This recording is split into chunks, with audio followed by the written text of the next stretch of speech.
Mère, montre-moi comment aimer au-delà de mes peurs humaines. Enseigne-moi toutes les joies de la vie derrière le voile des larmes. Fais que je trouve le plaisir des bras aimants d'un amoureux, que je connaisse la sagesse du respect donné sans exigence. Ô gardienne du pardon, enseigne-moi à voir au-delà des jugements mesquins, en étant solidaire de la dignité humaine. J'apprendrai ta médecine de mère, d'amoureuse, d'amie, en apprenant aux autres comment aimer et réparer les cœurs brisés. Bienvenue mes chers pour cette rencontre avec la gardienne de la nouvelle lune, de la pleine lune de juillet, celle qui aime toutes choses, qui dans le cycle de pleine lune à nouvelle lune, c'est-à-dire la deuxième quinzaine, va nous demander vraiment de comprendre la manière dont nous aimons et la manière dont nous pouvons rendre cet amour au monde. Ce qui est très intéressant, comme toujours, c'est que cette pleine lune du 13 juillet qui arrive là très bientôt, elle est avec dans l'axe, on va dire, relationnel 1-7, mais je parle des maisons, axe 1-7, 1 c'est l'entrée au monde et 7 c'est la relation aux autres, mais elle parle aussi avec un soleil en cancer de comment notre émotions vont être mises en lumière, avec une lune en Capricorne dite en exil en maison 7, c'est-à-dire une lune qui n'ose pas, qui ne va pas forcément réussir à parler de ses émotions. Donc je commence ce AFA, je ne vous l'ai pas présenté, mais nous sommes dans notre 28e AFA de l'année qui va nous présenter notre 27e anacarte de notre chemin de vie en questionnement dans notre arbre de se reposer. Ce sera probablement la deuxième partie, puisque ce que j'aimerais surtout là, c'est vous faire le tirage de pleine lune avec Chesme, celle qui aime toutes choses, qui découvre que l'amour de l'autre est le miroir de toutes les formes de l'amour. Alors, je vous ai simplement cité ce texte qui est extrait au cœur de la sagesse amérindienne. Je bafouille aujourd'hui, mais j'assume, je suis fatiguée et pardonnez-moi, j'arrive au terme de cette école, 29 semaines de dur et profond labeur pour arriver à produire toutes les semaines des enseignements, des récits, des conjonctions, des rencontres, et les vacances approchent et je crois qu'intellectuellement j'en ai besoin aussi. Donc ne vous étonnez pas si je suis un peu disparate et j'espère que vous m'aimerez aussi dans cette forme-là. Je reviens à ce livre qui n'est autre que, on va dire, Ah, voilà mes poules qu'un récapitulatif des 13 mères originelles, sauf que ici, Jamie Sams a décidé de nous faire des poésies quotidiennes pour accompagner chaque lune. Donc si le livre vous intéresse, vous verrez qu'il est un complément magnifique au livre de Jamie Sams, Les 13 mères originelles, qui n'est autre évidemment que la source d'inspiration du jeu Solune que je vous propose. Le jeu Solune, pour résumer, c'est un jeu qui vous parle de vos cycles lunaires. Il est relié au jeu Anacarte que vous connaissez ici. J'ai utilisé, on va dire, cette structure d'archétype pour les relier aux 13 mères originelles, 12 cycles lunaires plus 1, car parfois nous avons 13 nouvelles lunes. Je crois que c'est à peu près tous les 3 ans. Et toutes ces lunes ici sont reliées à un mois. Ici, nous sommes dans la lune de celle qui aime toutes choses, le mois de juillet. Nous avons passé la nouvelle lune en début de mois, et même c'était fin juin. Et je vous renverrai, je vous mettrai le lien sur le tirage de la dernière nouvelle lune.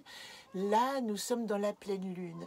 J'ai quand même peut-être la nécessité de vous expliquer ce que c'est qu'une pleine lune. Vous voyez, il y a toujours 2 cartes associées. La nouvelle lune, c'est l'élaboration d'un nouveau cycle. Et la pleine lune, c'est la mise en lumière. Ça veut dire qu'il n'est jamais temps de semer à la pleine lune. Il est plutôt temps de récolter ce que vous avez essayé de mettre en matière. Et plus que jamais, cette pleine lune, elle va nous demander de mettre notre énergie de vécu. Je ne sais pas si vous entendez les poules qui chantent derrière, j'adore. C'est un accompagnement quotidien. Donc, une énergie de vécu, le vécu nouveau que vous avez commencé cette année dans la matière. Principalement, nous sommes dans un axe féminin, hein, Cancer, Capricorne, d'énergie féminine.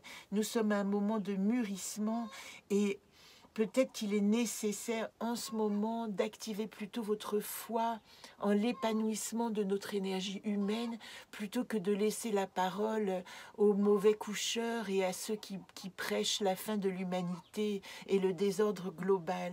Eh bien ici, et nous avons d'ailleurs Saturne qui vient nous voir et nous met en garde et nous dit « Regarde, retrouve tes structures, rebâtis ta conscience d'évolution sur une idée, un concept tangible qui va te permettre d'évoluer vers ton identité. » C'est toute la quête de cette année. Comment nous allons nous rencontrer nous-mêmes dans une totale déstructuration de nos structures sociales, de tout ce que nous avons connu. Nous sommes en ce moment quand même à un tournant de notre vie sociale qui fait que nous ne pouvons plus nous reposer sur tout ce que nous avons appris pendant ces dernières décades. Donc aujourd'hui, plus que jamais, avec cette opposition mélangée à plein de trigones, pour celles qui sont dans l'école du jeu, je vous ferai une synthèse des énergies astrologiques, mais ce serait trop long. J'essaie ici de vous donner la synthèse. J'ai mis quand même Uranus approche en le nord, un changement est annoncé, l'énergie de vécu nouvelle dans la matière, c'est nécessaire. Que nos émotions de ce soleil en Cancer qui sont mises en lumière ne soient pas mises en défaut par la tentation du Capricorne à tout caché quand il est dans la Lune, parce que la Lune est en exil en Capricorne, ça veut dire qu'elle a du mal à parler de ses émotions et qu'on va avoir tendance à se refermer. Ben là, essayez de observer tout ce qui... Vous pouvez être très bouleversé pendant cette quinzaine, donc essayez plutôt d'observer, de voir en profondeur, parce qu'il y a un Pluton rétrograde qui touche aussi ce Capricorne, de voir en profondeur ce que ça bouleverse positivement en vous. Comment est-ce que vous pouvez, au lieu de rejeter vos émotions, de prendre un temps pour aller les regarder, non pas les intérioriser, mais les observer, et que cette lune, ce soleil en Cancer, vous permette simplement d'être ce qu'on appelle avec Chesme, un cœur aimant. Activez l'amour, activez la bienveillance, activez la confiance en votre cœur aimant, quels que soient les événements. Ne vous laissez pas aller à la réactivité émotionnelle, mais essayez plutôt de comprendre, de ressentir quelle est la force de vie nouvelle qui vous touche en ce moment. Alors, je vais tout de suite faire le tirage, non pas de notre carte de la semaine, mais d'abord du tirage de la pleine lune. Alors, je vais les placer, baisser la caméra pour vous montrer les cartes. Ici, vous voyez, nous sommes dans le cycle pleine lune, donc nous avons Chesme qui dit « moi » et Bozem qui dit « dans le monde ». Comment, moi, je peux retrouver l'amour de tout ce que mon enfant intérieur pourrait vivre dans le monde? Vous voyez à quel point l'injonction est personnelle pour votre rêve intérieur.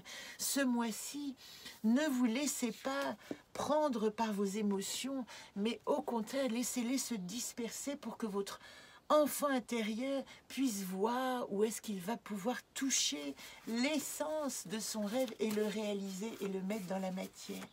Pour nous aider en situation actuelle, voilà la gardienne, c'est magnifique. Matérialité. Je vous ai dit qu'il fallait ce mois-ci incarner notre énergie de vécu dans la matière. C'est exactement ce que nous dit Udurs. Le temps est venu de matérialiser nos rêves.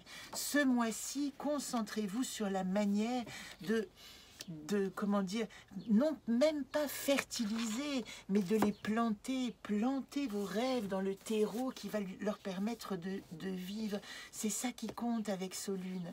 Et je vous rappelle que quand je fais un tirage comme ça, global, ce sont des énergies qui nous parlent à toutes, et vous voyez à quel point c'est révélateur, puisque ça, ce sont les deux cartes de la pleine lune, hein, de notre cycle lunaire, que je vous ai montré ici, en jaune. Voilà. vous les retrouvez, et que quand je tire les cartes et je vous dis matérialiser votre vécu et votre rêve, je tombe en situation actuelle sur Udur, ce qui est la matérialisation. Qu'est-ce que nous avons comme atout? Et là, je tire les cartes comme ça, à l'aveugle pour nous, avec la vision intérieure, je le souhaite, force et courage. C'est très intéressant parce que ici, il vous est demandé plus que jamais de ne pas rentrer en confrontation, de ne pas chercher à contrôler et utiliser Garit, qui est la direction de l'Ouest, le bilan de l'Ouest, nous y arrivons bientôt, c'est faire preuve de force et courage et surtout de renoncer à l'affrontement. Car Garit en problématique, c'est la carte de l'affrontement, mais quand elle est en deuxième position, elle parle avant tout de la possibilité de nous positionner, de voir en miroir ce qui va nous aider à grandir. Donc c'est de créer l'harmonie au sein de rencontres et certainement pas le conflit. Quelle est notre problématique de ce mois où le questionnement ne pas rester au secret? Donat ici vous invite de ne pas vous réfugier dans le secret, dans la réserve, dans le retrait, parce qu'il est nécessaire de mettre vos émotions à jour. Donat, gardienne de la tranquillité, il y a une chose que je sais mais j'ignore ce que c'est. Plus que jamais, il est nécessaire d'aller à la rencontre de vos secrets et de ne pas vous cacher à l'autre. Parce que mentir sur vos émotions et vos sentiments pendant cette quinzaine, ça va créer des conflits, ça va créer des distances et des fuites. Tentez d'exprimer avec bienveillance ce que vous ressentez. En tout cas, si ce n'est l'exprimer, de le vivre et de l'incarner. Voilà la mise en garde que nous propose Donat. Et la solution, ben celle-là je l'adore, hein. Oulp, accompagnement de l'invisible. Ici, Oulp nous dit, qui est la gardienne des rêves et des buts de demain, ici la solution, et avec Bozem qui nous l'invite dans le monde, tout le monde nous dit, regarde ton enfant intérieur et aie foi dans les rêves de ton enfant intérieur.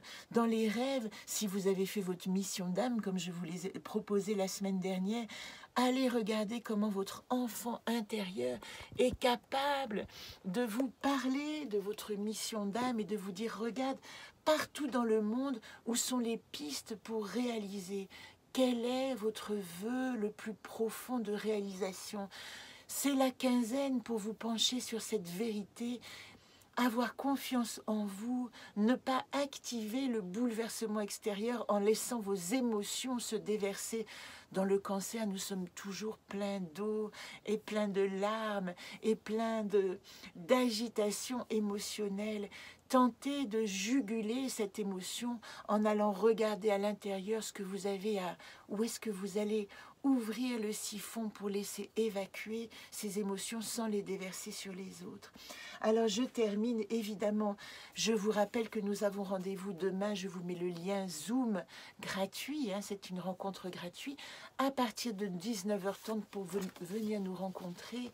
Je vous ai dit qu'il restait 3 cartes dans notre chemin de vie. Je suis très impatiente de découvrir quelle est la carte du questionnement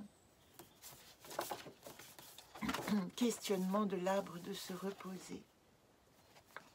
Eh bien voilà, j'en suis ravie, c'est la pensée. Stop à la prise de tête. Essayez de libérer votre intellect de votre émotion et de l'utiliser plutôt pour... trouver des concepts, de mettre dans la matière tout ce dont vous rêvez. C'est vraiment le moment, si vous ne l'avez pas fait, de faire votre wish list, de vous donner des pistes de réalisation. Je suis ravie que Zolt, parce que si Zolt est en questionnement, vous avez bien compris, dans cet arbre-là, ça veut dire qu'en solution globale de notre chemin de vie qui nous a tenus toute l'année, il nous reste, et en saut quantique ici, 2 cartes, et ce sont pour moi... parmi les plus belles du jeu, puisque Bozem, l'enfant intérieur, je viens de vous en parler, est celui qui nous permet en nous d'aimer le monde, et Udur est celui qui nous permet de matérialiser ce désir d'incarnation. Donc la semaine prochaine, nous aurons ces 2 cartes qui vont se présenter, l'une en solution et l'autre en matérialisation. pardon, en saut quantique, c'est-à-dire la carte qui va être notre énergie globale de transmutation. Nous en reparlerons évidemment la semaine prochaine. En attendant, rendez-vous demain à partir de 19h30 pour celles qui ne sont pas dans l'école du jeu, à partir de 18h30 à peu près pour celles de l'école du jeu, pour que nous fassions notre point. Mais ça, je vous le mets dans le PDF et dans votre mail personnel.